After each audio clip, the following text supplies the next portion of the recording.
All right, we're recording. Welcome. Let's do this. Welcome to another episode of We're Not Famous with Sam and Jernavis.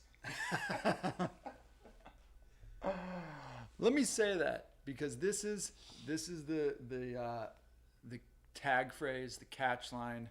This is what people are going to be saying. Welcome to another episode of We're Not Famous with Sam and Jernavis. You want to say it with me? Welcome to another episode of We're Not Famous with Sam and Jernavis. All right, let's get into it. Well, it's episode 4. Is it 4? This is our 4th episode. 4th episode. And we're going to continue on from our last wonderful conversation that we had. Yeah, discussing upbringing, life experiences. What else? We had some spirited debates on if anyone. So Jernavis had. If you didn't tune in last time, we talked about what some of the similarities that Jernavis and I had growing up, because we both were pursuing the same thing up until it actually worked out for him, and I had to take a detour in life. Age 10? For me, it was up till 8th grade. 8th grade. Where we both were pursuing becoming pro basketball players. What I found the most interesting after re-listening to that conversation is when I got to 8th grade, that's when I realized I wasn't going to be able to do this. That everyone else was, who was still on that path, was athletically superior to me. But what you realized in 8th grade is I might be able to do this. Yeah, I think 8th grade, it became an idea that I was okay as a basketball player, and I had height, and I had a strong interest to get better. I think that's really what. And that you saw that your sort of natural gifts, that because you hadn't really put in the time yet. By the time you got to 8th grade, there was no commitment. Yeah. You hadn't fully committed yet, but just you being you were naturally better than most of your peers. In fact, you won that one-on-one. You won the one-on-one competition. I did, and that sort of planted a seed in your mind that you have a future in this. Yeah, I would say for sure when I won the one-on-one tournament, it opened the doors to me wanting to look into basketball as more than just a hobby, but you know what? Let me put some time into it. I would say that. And then from there, 8th grade was that, you think about it, in 8th grade, you're kind of learning who you are. There's cliques. Come on, remember? I mean, believe me, I was in a clique. It was a very unique time for 14, we're 14-year-olds, right? In 8th, are we 14? Yeah, you're 14, right? 14? So you're trying to figure this thing, you want to be cool, you want to be a part of a clique. The doors open for sports. First time you get to try out, right? You become a JV varsity player. If it's soccer. you have high school on the horizon. Absolutely, but what leads I think the journey into high school sports is you playing on that 7th or 8th grade team, JV or varsity. Some kids, they're in 7th grade, they play varsity. Yeah. Right? Well, come on. Very rarely. Very rarely. But you have to be really good. It could. I guess it could happen. Yes, exactly. Yeah. And then from there, 8th grade is when the first time I was welcomed to AAU basketball. So that changed my life, I would say. Let me ask you something. Did you have a good social life in middle school and high school? Social life, wow. Did you go to were you invited to parties? I was invited to parties, but I was socially awkward. You were socially awkward. Quiet to myself. Like I said, I was still trying to figure out this thing called life and who I wanted to be within my peers. And then basketball saved my life because it provided me an identity. That's deep. You become labeled. Everyone does, right? If you think about in 8th grade, I was just talking to someone about this. Eighth grade is such a impactful year because you're making the transition of deciding like who you want to be and who you have been labeled to be. Right. So like think about it. You have the cool kids, Yeah. right? You have the guys that get the girls, the funny guys. That was right? me. That was me. That's you. Then you have the the cute cheerleader. Oh yeah. The prettiest girl in the Yeah, eighth grade, yeah. and there's this football star, the soccer star, the basketball star. So you're trying to figure out what peer group you want to kind of join. I remember this so vividly. So I gotta ask you. So in eighth grade, did you played? Was it basketball, football? Were you good? What identity do you think you kind of accepted or wanted to be? When I was in 8th grade, that's funny. I wonder if anyone who was in 8th grade with me is watching this. And I wonder if they would dispute any of my claims I'm about to make. Okay. But I was by far the best athlete in my town. Hands down. In my grade, at least. Let's not call it my town. At my middle school, I was by far the best basketball player. Okay, maybe not by far. There were some other good kids, but like my name was in that discussion instantly. And the fastest person in the town at football, meaning almost every time I got the ball, zip, touchdown. Zip, touchdown. Every time. Almost that, like it wouldn't be rare for me to have four rushing touchdowns in a game in eighth grade. Sam, you're telling me if your peer group from the 8th grade were watching this, they would say he was by far. They might think I'm remembering things in my own favor, but I honestly think I'm being. And this didn't continue into high school, by the way. This was 8th grade. This was a brief moment, maybe probably my athletic prime, probably my prime in general. But I was an astounding middle school football player and middle school basketball player. And part of it was that I was the same athletic build that I am now in middle school. Wow. So question. Yes. Looking back, basketball, football, which do you think you decided on the right sport to pursue? I mean, it is so shallow why I decided on football over them. Well, okay. It's interesting, and I mean it's just funny hearing me like reminisce and reflect on my high school career, which was mediocre, because it's like I didn't really go anywhere with either sport, but I football. Give yourself credit. I did play football briefly at Mulam in college, kind of, but let me explain something. I was kind of a sucker for movies like Varsity Blues. Classic. All these like teen movies, and seeing like Any Given Sunday, seeing the way the NFL was portrayed, I thought there was something really cool and American about it. And in my town, like football at the time, things have since changed as they have all over America, but at the time the cooler, tougher guys who got the girls, guys who were popular, football was probably the dominant sport, where there was this thing in my town, probably every suburban town in middle America, upper class or middle America or whatever, where the girls would wear the jersey. I remember. Like you would give your girlfriend or the girl you were talking to at the time your jersey. I remember. And to me, that was like a very aspirational thing. Like I wanted a pretty girl wearing my jersey. And I was like really psychologically conditioned to want to be good at football. Our coach, like I said, he was a military guy, a real like man's man.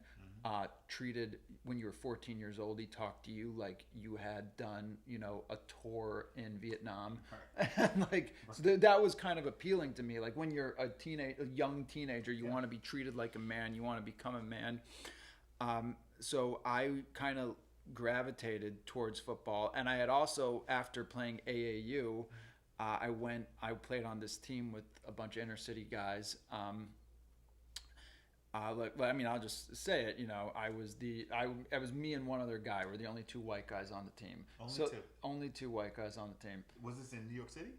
This was in like Mount Vernon, which is just outside of New York. Yonkers. There were kids from the Bronx on the team. We were kind of like that northern Manhattan side, and we would play people from Brooklyn, Queens, Newark. You name it, and it just became very clear to me that I might not be cut out for basketball.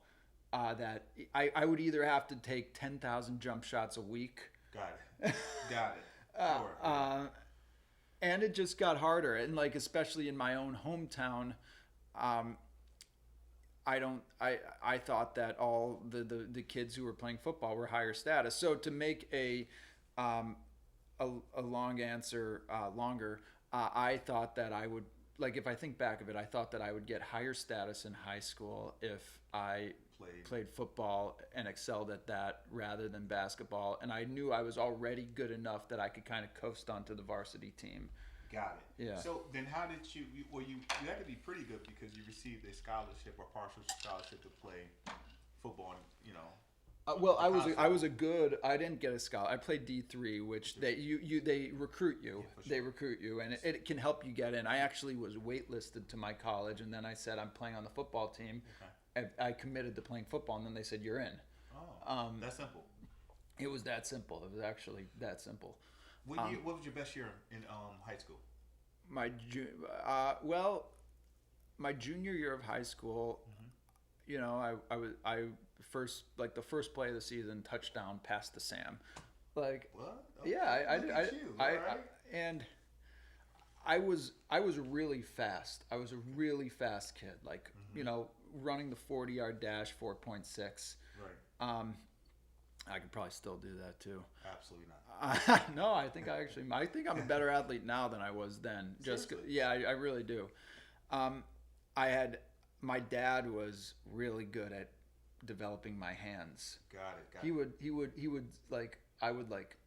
since I was like I don't know, 9 years old, I would like sit in the backyard and he would just gun baseballs at me just to see how fast I could catch it.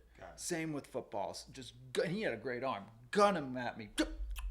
Developing it, developing the hands. So I think I had good hands. Who But played? So where does this gift come from? Right? I mean, the dad played it. Your grandfather played it. Was there an uncle? Was there an aunt? I think it came from mom? my dad loved sports. Okay. And I do think I am a uniquely gifted athlete compared to everyone in my family. And I think about this a lot. My mom is a yoga teacher. Okay. And she put me in gymnastics when I was like 5 years old. And I think that kind of developed some type of muscle coordination. Let me speak on that. I heard that's a superpower for athletes because it's flexibility, our body strength. And I've heard that is a lot of pro athletes have some type of gymnastics at an early age. I don't know. I mean, I think that's what it is. Might be. Or I'm kind of spiritual in the sense that I think my birthday has something to do with it. Michael Jordan is born on February 17th. So am I.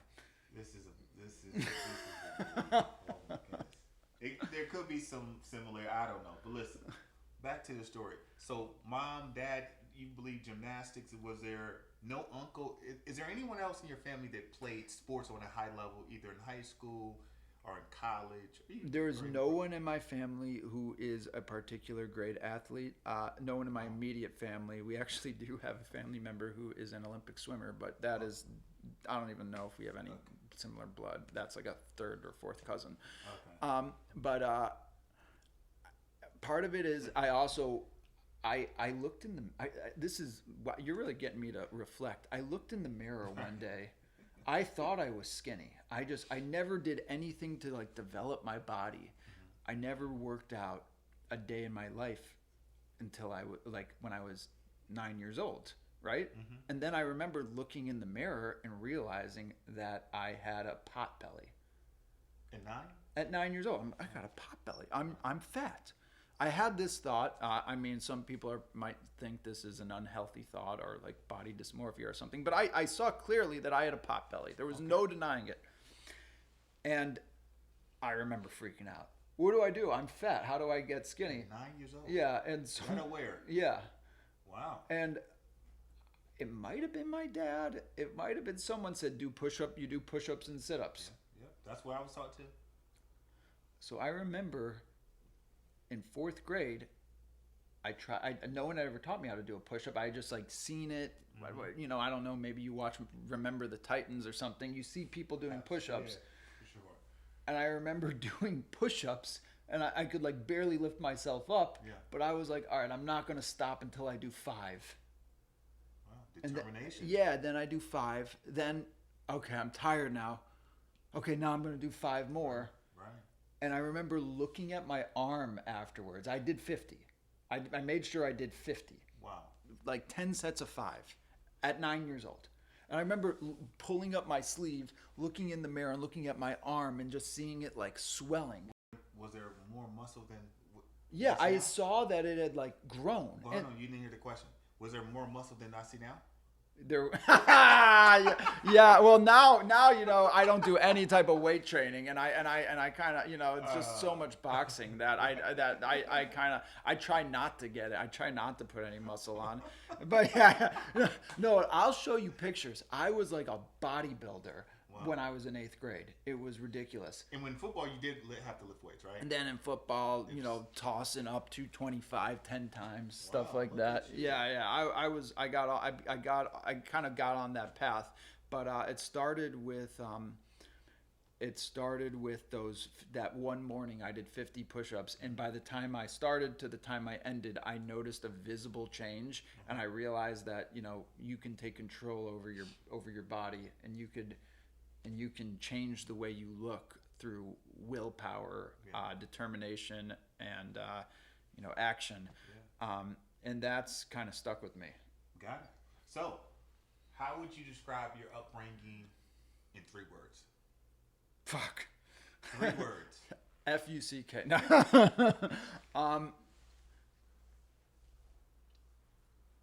Comfortable.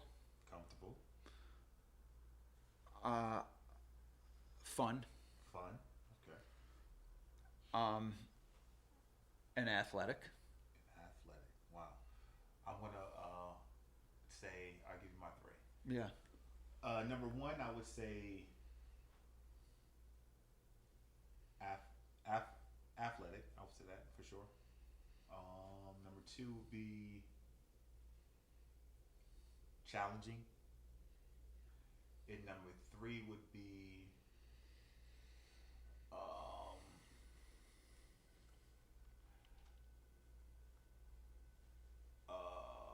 self-aware. Self-aware. Why would you say self-aware? I think I started to like learn that early 9th grade that I didn't want to be like everyone else. So I've always tried to separate myself from the pack. And I think that takes self-awareness to know, like, well, these guys are doing these things that don't lead to this endpoint or this goal, right? That's self-awareness, I feel, or me going to this party when I know that my opposing, the 3rd best player in the city, is going to be there, and I can be trained. So I was self-aware enough to know if you just do things differently than everyone else, it will produce different results. And of course, that was, well, and let me give for sure, my father instilled that in me, for sure. He instilled that in me. But I think you still, as a kid, you got, right? Think about it. All my friends, you know, majority of my friends were, you know, going to hang out. Yeah. You know, go to parties. Were your parents together? No, they weren't. They were, my parents been off and on since the ages of 7. So my dad would live off base. We would live in the city, you know, because he was in the military. Yeah. And then from there, and this has been that way since just to my recollection. I would say to my memory, you know, it's been that way. At the end of the day, like we, you know, he came back and lived with us when I was in high school, but it was very dysfunctional upbringing, and he was great at making sure instilling in me, like, just know there's someone in California training. So if you know are doing A, B, and C, there's someone in Michigan that's getting better. So he did a phenomenal job of kind of creating that like sense of urgency, Yeah. sense of like fear a little bit, like there could be someone working, getting better than me. Yeah. I gotta work harder. I gotta jump rope more. I gotta get more shots up. Yeah. He did a phenomenal job of that, without being directly like living with me. Let me ask you something. So it sounds like your dad had a massive impact and influence on your personality and Sure. what you were like. Was there anyone? Did you have any role models outside of him? Oh, for sure. So another thing, I hung out with older guys. All my like close friends, like I have a friend, Chavoy, he's older than me. I have a friend, Chris, older than me. These guys were like very imperative because my goal was to get better than them. They're like 1-2 years older than me. Well, Chris is more like 6 years older than me, 7 years. But anyway, so hanging out with them, and then remember I played up in high school. So as a sophomore, I started as a varsity. Yeah. So that means now I'm playing with seniors. So I didn't hang out with my peers. Huh. I hung out with the juniors and seniors. So I knew then they were a little bit better than me. I have to get better. Yeah.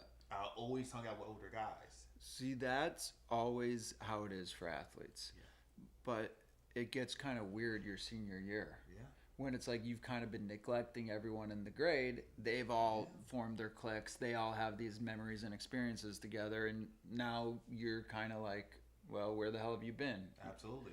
And another thing too, Sam, is that when you hang out with your peers, and if you're already labeled as the best of your peers, you kind of, I feel like you level out. You don't. There's no like higher goal.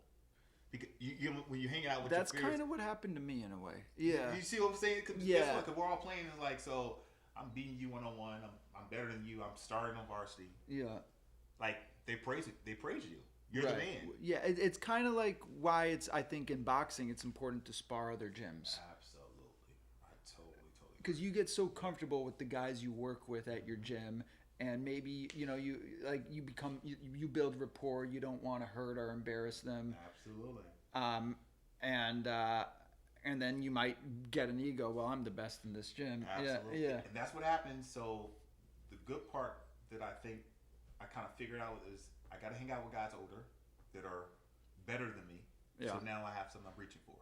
Yeah. And so I was hanging out with older guys, and they're like, "You're normal." They never made me feel like I was good. I'm like normal, so I was always like, "Well, I'm gonna get better than you then." Yeah. I will get better than you. Yeah. So my peers, I never really hung out with though. Yeah. So do you have close friends from? Oh yes. So starting from the 9th grade, I have people I still talk to today. They're close friends. Have helped me in so many ways, from taking me to basketball camps, to AU practices, to spending just quality time, just like great humans that have really helped me grow, especially with basketball, because wherever they went for basketball, I'm tagging along. Yeah. And then when you become, the one on your team and stuff, right? Yeah. People want to help you. Yeah. You get what I'm going with this? Like everyone kind of want to help you. So I've always kept a small niche of like friends that were very imperative in making sure that I'm able to get to practice, or if we're going to play basketball on Saturday. And then they exposed me to so many different like better basketball players. Because when you hang, like I said, it goes back, if you hang around your peers, you're just gonna play with them. It's in the neighborhood. It's you're better than Sam, or you're better than Janaeus, and it's like, well, we play each other all the time. How do we get better? Right. So that's why you would hang out with older guys. Absolutely. And I think I was drawn to them, and maybe I was a little bit more mature too. I feel maybe than my peers. Do you think playing serious sport? I think so, but playing serious taking a sport seriously as a kid helps you mature in life a little bit faster. Well, I tell you what it really teaches you. It teaches you accountability and leadership. I was going to say, and discipline. Oh, well, for sure, right? Because accountability and discipline kind of go hand in hand. They go hand in hand. You're right, Sam. But the key thing is like, okay, so if you're playing on a high level, so there's levels, right? If you're the best player on the team, the accountability for you is on a whole different level. You're held accountable to the utmost, and you're a leader. Mm-hmm. Think about it, right? You're a team captain. Yeah. So like everything falls on you. So innately, you have to be more self-disciplined than everyone else because why? The coach will be like, "Hey Sam, why are you guys running late? Right. Why didn't all the why does Max doesn't have on khakis? We're all supposed to be wearing khakis and a white in a tie. So you were having to lead men and lead call boys. people out. I would have to, for sure. You're forced to be a leader. I didn't want to be a leader, but that was when you are considered the best player on the team or one of the best players. You kind of right. Who's your team captain your senior year? Not me. By the time senior year came around, I had developed other interests and vices. And okay. Do you remember their names? Can you tell me their names? Shout out to on my football team. It was my boys, Joe Uris and Ben Litwack and Matt Brophy, and I think Brian Kaplan might have been a captain. I remember the guys. I'm still pretty tight with. Kind of, I still talk to everyone. Yeah. Like I had a good relationship with everybody. And on the basketball team, we had one kid on our basketball team. This kid Adam wound up playing pro ball in Israel. It's huge. Yeah. He was a great player. Did he play college somewhere? Yeah, he played at. I think he played at Dickinson. He was a really good player. D1, I think, too. Oh yeah. That's good for him. So you had some play. Okay. No, it wasn't D1. He played D3. D3? Yeah, it was D3 because it was a similar college to the college I went to, and he was a really good basketball player. Really good basketball player. Probably still is. And he was a captain, is what you're saying? He was a year younger, but I think he was a captain. Wow. Probably. By the time I was a senior, I think I had a reputation of being a bit of a troublemaker, a bit of a clown. Okay, good. Nothing wrong with that. Yeah. Clown. I hate to say it, but I can start to see that. Yeah. I can start to see you're the fun guy. Yeah, I was the one, okay, we're going on an overnight trip. Sam, do you think you can get us some weed for the overnight? Yeah. Like I'm just being honest that's kind of how I was in high school. Which I don't, I had fun. Like, so I don't regret. And I remember having teammates just like that. The crazy thing with being a captain, every leader has a different way of leading. Yeah. So I was like the leader that led through my actions. So it's more like I wasn't the rah guy, screaming. Nah, I don't see that as you. That's not me. It's more like I'm going to lead by like you're going to see me after practice. Yeah. Making my 100 jump shots and 100 free throws and doing drills and all that good stuff. That was more my personality, was just to show you the what was motivating you to do this? Was it because you wanted to play pro ball? No, I wasn't even thinking about pro. When you were in high school, you weren't thinking about playing pro. I wasn't thinking about pro basketball. I was thinking about just playing college ball. Okay, so you were like, I want to get to the next level. Yeah, I started seeing. So I remember I started playing with better players than myself. Yeah. And you start hearing like, oh wow, he's going to Duke, or this guy's going to Michigan State, so it's like, oh wow. So and where'd you wind up going to play? American University in Washington DC. And what was the biggest, so you I'm gonna guess you dominated your senior year of high school? I would say yes, I was dominated. I think I could, of course I'm my worst critic, but I was for sure top 20 in the state based off USA Today. I don't know if you remember that newspaper. I remember it was like All America. Yeah, so USA Yeah. USA Today. And I remember USA Today. Yeah, the top 10 had like the top 10 players in the state. Yeah. I was one of them, and then I was like, MVP of my Prince William County, which was the county I played in, and I was regional player of the year with good old JJ Reddick. He was your class? He was 1 year. This I knew he was really going to be. He was younger than you. 1 year younger than me. Wow. We were both regional player of the year. Did you know him at all? I got to meet him when we took pictures and all that great stuff. It's phenomenal. He's like the crazy thing is you would hear whispers about how good he was. Yeah. But he played in like a smaller conference, but he was averaging 33. I mean, as a junior, but as a freshman, he started off like 20 plus. I don't know his stats, but he dominated. Yeah. In the state of Virginia. I mean, I remember watching him at Duke. He was an dominated. Incredible shooter. And so and he's had a decent pro career too. He was coaching. Is he still coaching the Lakers? Oh, is he coaching the Lakers? This guy's young too. He's coaching the Lakers stuff. So just being regional player of the year with him. Yeah. I'm like, who is this guy? He's a junior. I'm a senior. Like, why is he even? Your ego comes like, and then I went to research. Like, oh wow, this guy's the real deal. Yeah. And then and then we went to states. We lost in states. Oh, okay. State You finals. lost in state. You lost in the state finals. And playing the whole, state game. And back then they had the I forgot the name of that All-Star game. But anyway, the whole point is like I would say I was for sure the best my senior year in my conference. Easily top 5 in the state. What? So where I was getting at with that question is you dominate your regional player of the year, USA top 20, and you start to get recruited, and you commit to American University. Gotcha. Did not want to go there. Where did you want to go?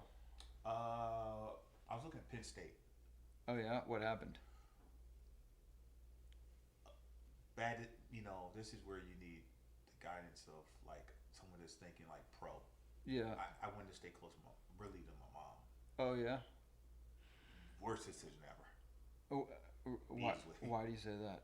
I had huge schools looking at me. I should have. So the whole game plan. But America's a good. But I mean, I had real bigger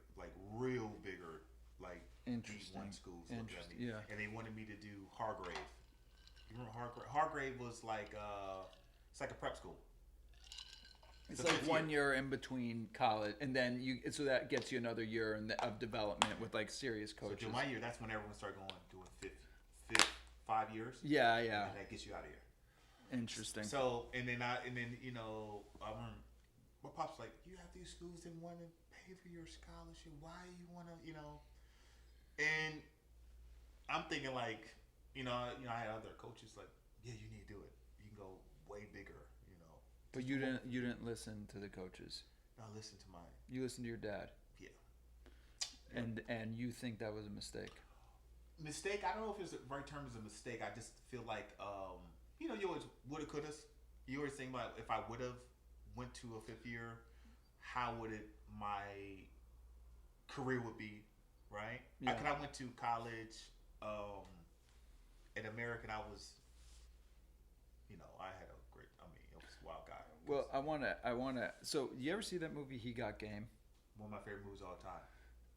One scene that sticks out to me is Ray Allen. He plays Jesus Shuttlesworth, right? Yeah. And he's getting recruited by all these Division I schools, and then he goes to visit the school, and Rick Fox plays like, Rick Fox, the basketball player. He plays like one of these guys who's like crushing it at the college, and he takes Ray in, or Jesus in, and shows him like the time of his life. Yeah, that's and right. it's like, that is that real? I went to multiple schools. It's pretty unbelievable. It's like it's the best sell presentation you can have for a young 17, 18-year-old. Yeah. There's money involved. Yeah. Every pleasure, desire that you want is involved. Yeah. You're there. Stay a weekend. They have banners. Yeah. I mean, it's phenomenal. It's a great experience. So the sale presentation, and then if they sell your parents, Mm-hmm. think about it. Mm-hmm. All I really have to do is say the parents. Yeah, because they know that's who you're whoever's in your ear. Yeah. Whoever's in your ear. Yeah. You know, they actually do that with D3 too.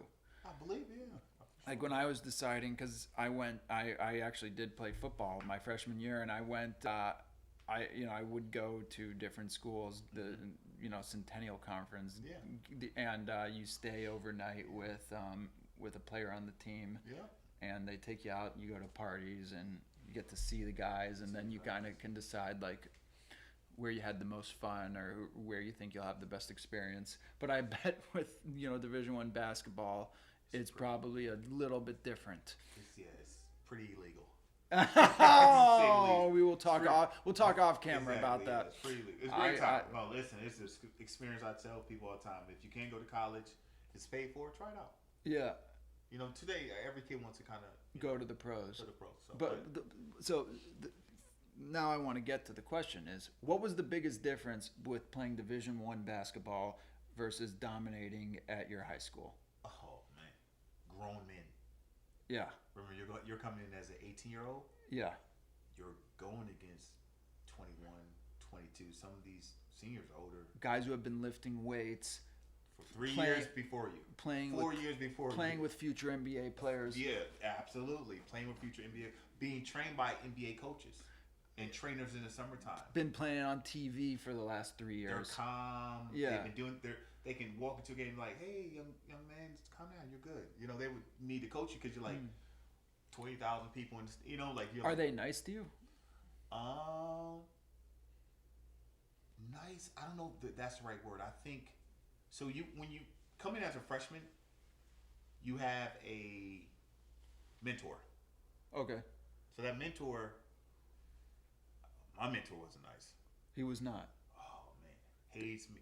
That's what I want to ask. What's the hazing like? Oh my goodness. what I can say on camera for sure is like wake you up at random times, at night. Yeah. Throw water on you. Yeah, they do that kind of stuff. Yeah. I was hazed a lot as well. Yeah. Yeah. I mean, is it fun, the hazing? Or is it kind of mean-spirited, cruel? You wish it would end. You can't wait till you're on the other end of it. Well, I would say it's in good spirit. Yeah. So you don't take it personal and stuff like that. But there's some mentors that don't do that. They're just really good leaders. Make sure you get to study hall. Make sure you understand the playbook. Like small things like that. Make sure you understand getting where to go to on campus, check in on you. Yeah. Let me ask you: is it like the intellectual side of the game? Is it different? Oh my gosh, you really have to study the playbook. Like you would not, I don't care how good you are.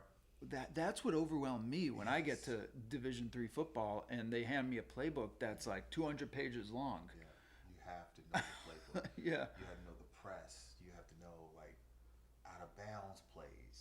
Yeah. There's so many different things. And these people have been doing it for 4 straight years. Right. It's like they don't even. Yeah, you're like, how do you learn all that? And then Sam, think about this: when you come in from being the man, where there's really no play for you.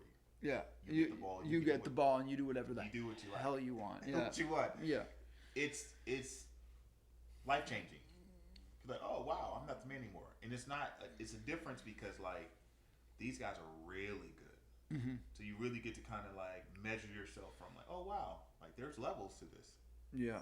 So who was the best player in what division were you in? During that time it was CAA. Colonial Association, something, I don't know. And doesn't matter. Yeah. But during that time, the best player that I can remember, there's a guy named Jason Musciri. He played for. Oh no, I apologize. Val Brown. They called him. You can fact check this. Val Brown was the leading scorer in the nation as a freshman. He played at George Washington.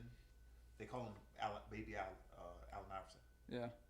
And didn't make it in the league. It's kind of crazy. Isn't that crazy? He's the best player that is a freshman. He doesn't make the NBA. I think led the nation in scoring.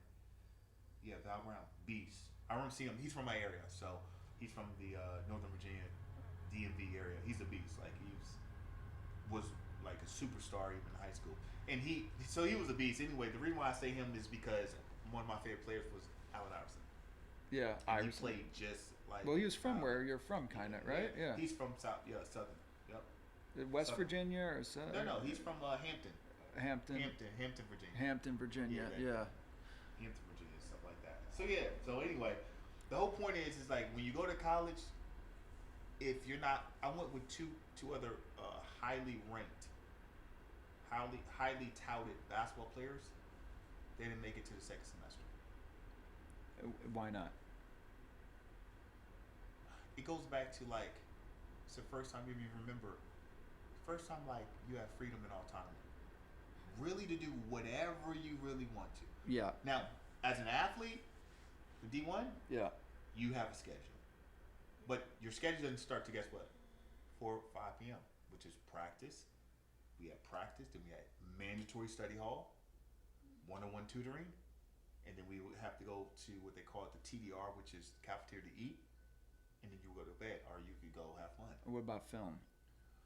Film was part of practice. Okay. So practice could go from 4 to 6, study hall from 6 to 7, or what if practice goes to 4 to 7 because we have to watch film. And then study hall from 7 to 8, and then you got to go eat.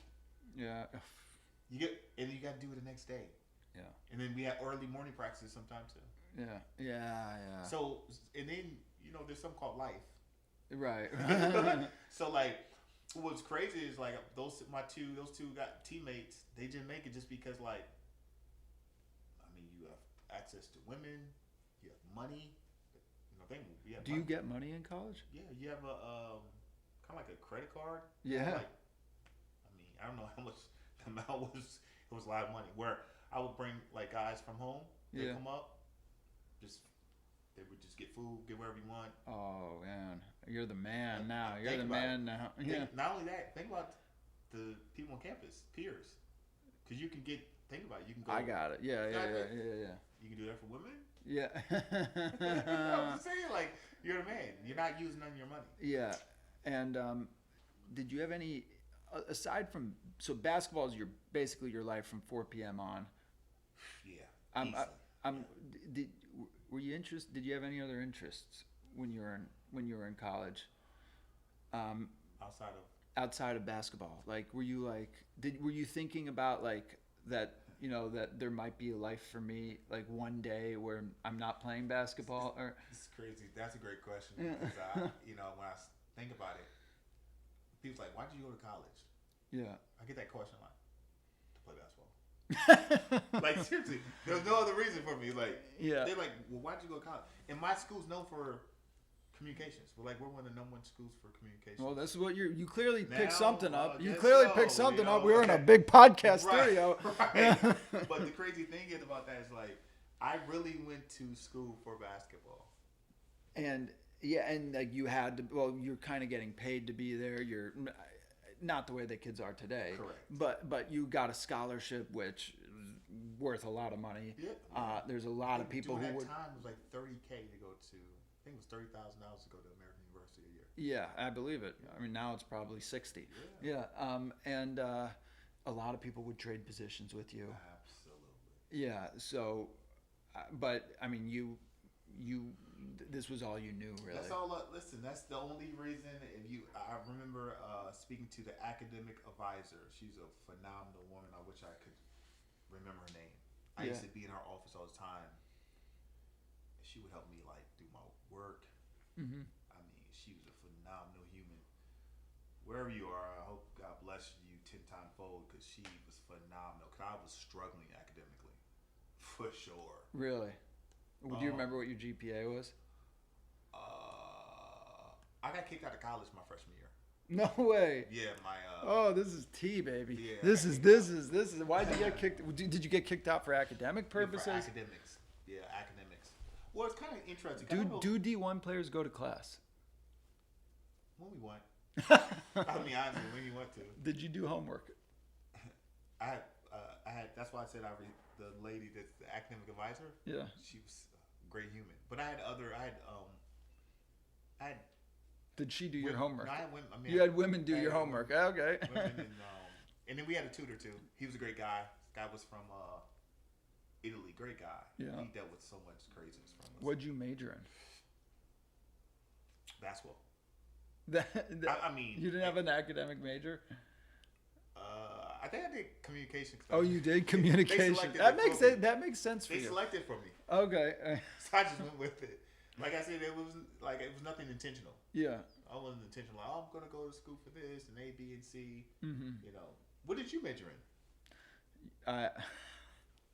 I majored in theater and performing arts and theater. So you're kind of living the same. Yeah. I mean, I also took a lot of neuroscience and psychology classes. Wow. You know what I did? I did. I think I started off in sociology my first semester, or psychology, one of those two. Yeah. And then I pivoted to communications, I think, and then that's what happened to me. I had to. I left because there was a paper that I had a young lady write for me when I went out to the club. Before ChatGPT. Yeah. She's a great. She was. I was happy because she's helped me with other, papers before. So it was like, anyway, she put in the paper. We had to go. If you remember this, we had to go to the library. You remember you had to go to library to watch like a movie and then do a paper on it. I don't know. Stuff like that. Yeah. Anyway, throughout the paper she put in the book instead of in the movie. Okay, so that's how you kind of got caught. What do you mean? So I didn't proofread the paper. I just thanks for doing it. You handed it in, and then I ended up submitting it. Mm-hmm. Next week at class. Hey, Janae, before you leave, now these are stadium. So I already felt in my heart like something's going on. Yeah. She said, "Can I speak to you real quick?" Oh no. And she brought the paper. Said, "Hey, quick question for you. Did you write this paper?" Oh boy. And I was like, yeah, I wrote the paper. Why would you ask? She's like, "You sure you wrote this paper? You see what she's doing? Like And I was like, yes, I wrote the paper. I was tired when I wrote it. Uh-huh. And she's like, well, what's interesting is you fit in the book instead of in the movie. Right. Where I assigned groups for you guys to go watch the movie, write a paper. Mm-hmm. And she was like, you sure you wrote this paper? I continued to lie. Uh-huh. I said, yeah, I wrote the paper. Uh-huh. And she's like, well, this is what I'm going to have to do. I'm going to have to submit it to, the director of college writing, buddy. Oh, boy. So you get caught. So she submits it. The director of college writing, guess who he calls first? Coach Jones. I get a call to my room. Oh my gosh, come to my office. We need to talk. Yeah. Went to the office, had a one-on-one with them. We have to do everything we can to see if she will be able to just give you an F or let you rewrite the paper. This is hilarious. Yeah. What's hilarious to me is like he's not mad at you. Oh, let me give you more. Then he set up a meeting with the director of college writing. Yeah. Now we're about to move into March Madness. So it's in that springtime, remind me, what year is this? Freshman year. And are you getting PT? Are you getting playing time? I was on the road to become the freshman of the year in my conference. Okay. So the coach needs you. Absolutely. The college needs you. Absolutely. Yeah. Sit down with the director of college writing. He says, Janae, I'm trying to do everything I can to have her turn this around and how you be able to rewrite the paper, right? I'm fighting for you, and it's a business. We're right now like number 4 in the conference. Yeah. So he's thinking it's a business also. Yeah. And he's a fan. of our team. I get it. I'm trying to do whatever I can. So he's like, give me a few days, let me talk to her. This professor wanted to make me an example. Sam wanted to make me an example Leave it to her. Leave it to her. So guess what happened? They had to. Well, first of all, I failed. You failed writing class or Right. whatever. So now, guess what happens? My other grades weren't good enough to maintain. You have to maintain. I think I don't know 2 point. Yeah, no, I you know what I'm remember. I saying. remember. I Yeah. don't know what it was. Yeah. Sorry, I wasn't at the minimum GPA to continue to play. So what happens is you get kicked off. They have to put you on probation. I apologize.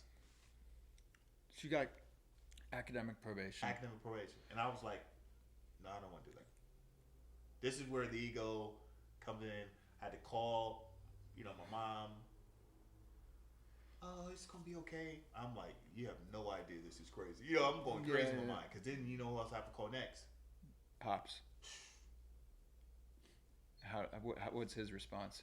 To my memory, he was kind of calm. I think he's like, "Oh, you can learn from this." He just very calm, like, "Oh, don't worry, you can." But this could potentially ruin your whole life. Absolutely, absolutely. And then from there, Coach Jones was like, "It's just, stay at the school, sit out." I was like, "No," I was embarrassed. Yeah. I was embarrassed. Yeah. No, I mean. So I left. And where'd you go? Back home. Back home. And then from there, the word got out. It's like junior colleges start calling me. They start reaching out to me. Well, what do you do sophomore year? But that's what I'm saying. I didn't want to go back to American. You were so embarrassed that you got kicked out because of this paper. No, I didn't get kicked out. I left the school. You left. Because So I was already at the ego. So I was already thinking like, I'm too good for this school. I didn't even really want. You start lying to yourself. You're not taking accountability for your actions. Wow. At the end of the day, and then from there, I went back home. It was already at the end of the school year. So it was right before March or whatever. So it wasn't a lot of months left before everyone was getting out. And then I was like, well, Plan B, junior colleges. So I started to the word started getting out, and then I reached out to some of the top junior colleges in the nation. They're reaching out to me like, hey, come here, we saw your numbers. So now you're back to like a superhero again. Yeah. And I ended up going to a junior college, one of the best junior colleges in the nation. It's called Hagerstown Junior College in this small Cumberland, it's called Hagerstown, but it's Cumberland, Maryland. Nothing there. Country. Yeah. It's like they built this apartment complex just for athletes. Yeah. Great time though. Yeah. Okay. Fun. Went there. Was getting paid to play. You were. Yeah. But I mean, great school. I mean, they're known. I mean. Yeah. And great experience. It's interesting because I was like playing with like all my players were like felons. The other kids that got kicked out.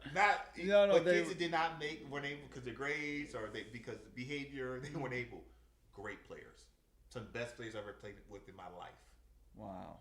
Skill wise. Yeah. Now they might not be able to control their emotions. Yeah. They come from a tough background. Yeah. I say this to you. Some of the best players I've ever from all over the United States. It's like AAU again. Give you a great example. It's AAU again. So every day you have to compete. Every day. It's not like college. It's college. They're it's the best players in a way, but with junior college, these kids like mentally. But it's as competitive as D1. I think it's more. And they're not even on TV. They're not even on. No. So the word they're not getting marketed properly, or the word's not really out about these. And this is still going on today. Oh no, at JUCO you are. So when we go to this town, we're everywhere. We're blasted all over McDonald's. We have posters up. So junior colleges are in these small little cities and towns. Everyone in the town and city comes to your games. So how long do you stay at? You have to stay there for a year. So you did a year there. Yep. And then did you go back to American? Well, they passed this like not law but this rule where if you leave a Division I school playing sports and you don't graduate from that junior college, you have to go back to that same school. The year before me, it was fine. You could go to another big D1. Oh. my year, buddy. So you have to go back to where you started. Unless you stay at the junior college for another year. Okay. And I didn't feel like I needed to. Right. But once again, this goes to like guidance. Like, well, you maybe why don't you go to another junior college and do it, and you just get a BA. Yeah. Right. Real quick. Yeah. And bad decision. I went back to American University. Why? Okay. Well, I don't think it's a bad decision per se. I see why it could have. Okay, so I didn't have the best relationship with my coach. you didn't have a great relationship with your coach. You had kind of left, and Abruptly. and left abruptly. Didn't leave a great taste in everybody's mouth. Yeah. And now you're back there, On the campus. and you probably have even more of an ego because you just played with junior college kids. You're like, these guys are better than you guys. And we went to the semifinals. Yeah, we were one of the best teams in the nation. Played in Kansas. Wow. So we're flying. We're elite team, right? Yeah. So you that never leads if you're still maintaining your skill set. You're still one of the best players on the team. So it was two guys, me and another guy, that were the best players on the team. And going back to college, it was like, oh gosh, I'm going back to college. So my ego was even. I was like, oh man, I gotta do this again. Yeah. So like I gotta do this again. Yeah. Same coach. Right. Right. And so, but it was my fault. Like I said, I just feel like if I could do that again, I would did another year JUCO, and then I probably would have even went to like Arkansas. There was a lot of big schools that wanted me again. Once again, they wanted me again. Yeah. They wanted me just to finish. Then you could have done your senior year at a big school. 2 years. Oh, you would have had 2 more years. 2 years at a big school. Wow. But so, do you graduate from American? No, You don't graduate. not at all. What? So, walk me through what happens when you go back to American. Put my name. Well, agent put my name in the draft. In the NBA draft. Yeah. And how does that go? I didn't get drafted, but I went and worked out for teams. So you work out with NBA players now. Yeah, I would start working on it. And so once again, your mind. I need to hear about this. So I need to hear about this. So your mind starts to go to like, okay, you don't get drafted. Yeah. Do you think you're good enough? You start questioning things. Yeah. Like, what's next for you? Yeah. Didn't have the best agent either. Who do you remember? Like, who was your? I have yeah.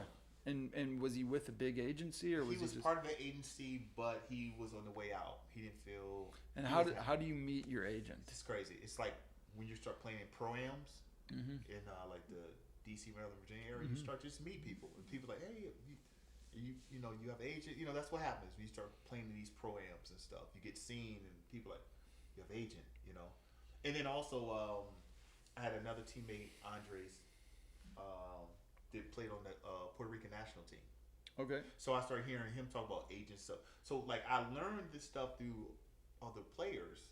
Like, oh, I need to get an agent. I had to learn. What is it? What is an agent? You got to learn all this stuff. Yeah. How do you even attract the agent? Yeah. How do you contact an agent? So did the agent find you? Well, I had a couple. Yeah. When I started playing in pro-ams, and then I started going to pro-am camps to be seen. Yeah. You get where I'm going with this? Because like, it's like a recruiting. Yeah, you have to get out there. Recruiting grounds. Yeah. It's like all these NBA combine. There's a lot of combines and stuff like that. And I started just going all over the country to different combines, and then that's finally where I started to get seen and stuff. And then I went to Houston. Houston has one of the best combines out there, and start playing. And I got trained. I started training with NBA players. And who were some of these NBA players?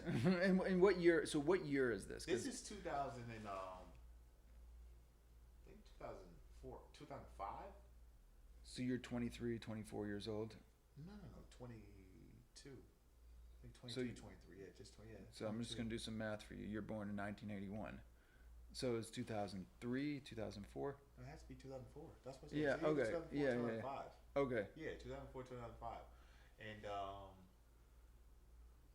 I believe there's so many, man. T.J. Ford. I mean, there's Brandon Bass.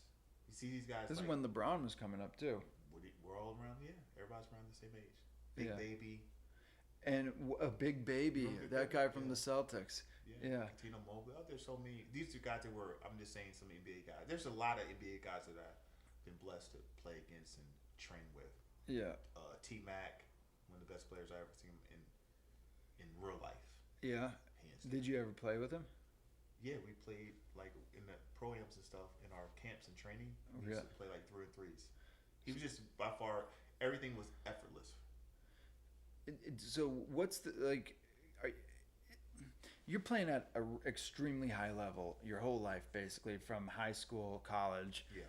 and now you're at the top of the top pros. What separates you? Yeah. What separates these guys? Number one is mindset. Belief system is unbelievable, and that's where like when I say like a real belief system, where it's not just for show. Yeah. You're not acting. Yeah. And what are some of these beliefs that? Well, you after you miss 2 shots, you have to take a third one. It's a belief system. Oh, it was the rim's fault. It wasn't my fault. Yeah. You know, Yeah. like, that's a I belief guess. system.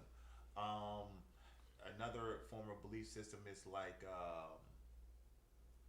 in these environments is very uncomfortable because you're being judged. I mean, from your competitors Mm-hmm. to pro coaches. Mm-hmm. You see I'm going with this? Yep. To pro trainers, and everything's like you're being measured. Like, oh well, why can't he touch? Why didn't he dunk that? Or there's so many small things. But it's also like you're playing for your life, really. Oh, we're not even going. That's the next. The next one is The first thing is like you understand. The first time you're playing in an uncomfortable environment. So if you can't thrive with other lions, it's not for you. Mm-hmm. And then lastly, I would say the mindset of there's no other option. Burn the boats. There's no other option. If you could be bagging groceries if this doesn't work out for you. No. You're going to be going. You don't back, even think that. You see, that doesn't even come to your brain. There's one option. Mm-hmm. I'm going to play professional basketball. Mm-hmm. For the pros that I've seen, they don't even think of anything else. It's like I'm going to play. Yeah. I'm a pro. Yeah. So you only hang out with pros. Mm-hmm. So you're going to somehow get in the door, be seen, get a 10-8 work. Something's going to happen because you believe you are a pro. And I'm not talking about the guys that play at like Lifetime Fitness or talk like I scored 7 points on TJ. None of that stuff matters. That's not real belief. It's like going against 10 TJ Fords, going against LeBron James and believing you're better than them. Mm-hmm. I can compete with you. Yeah. That's a belief system. Yeah. And did you have that? Yeah, I had that. Did you ever feel like you didn't belong there? I did feel that I need to get better. I believe that I always believed I belong there. But I did believe like, wow, this guy's really good. Yeah. I need to get better. Yeah. Like, matter of fact, not me. I have to get better. Yeah. Like, that was one thing I can honestly say to you. You think about from high school playing the best players to college pros. I mean, it's a different level. It's a way different level. And what's the biggest difference? Is it just the physical part of the game? Consistency. Everything is the same. That means the way you shoot, mm-hmm. the way you stretch, mm-hmm. the way you show up every single day. Even after hanging out partying, you're still going to be able to come in here and guess what? Compete. Mm-hmm. On a high level, on the highest level still. Because mentally, that doesn't change anything. Right. Most guys like, I'm tired. You telling yourself, I'm tired. Or my legs are hurt. Or I don't have legs because you hung out too late. Yeah. No. It's like, it's one option. Dominate. Yeah. You see? So like, your agent comes, he sees you playing with these guys. No. My agent was one of my agents brought me to the John Lucas Pro-Am. And that opened the door to me training and playing, working out, like the Lakers. Like, all of that opened the door when I got in the right room. You see, it's like meeting the right, like, if you're in business, mm-hmm. that one account can open the door. Yeah, you see where I'm going with this? It's the same thing. So when I was able to get into that door, more doors open. And when did you get your opportunity to play pro? That year. So I wasn't drafted, and then I ended up going.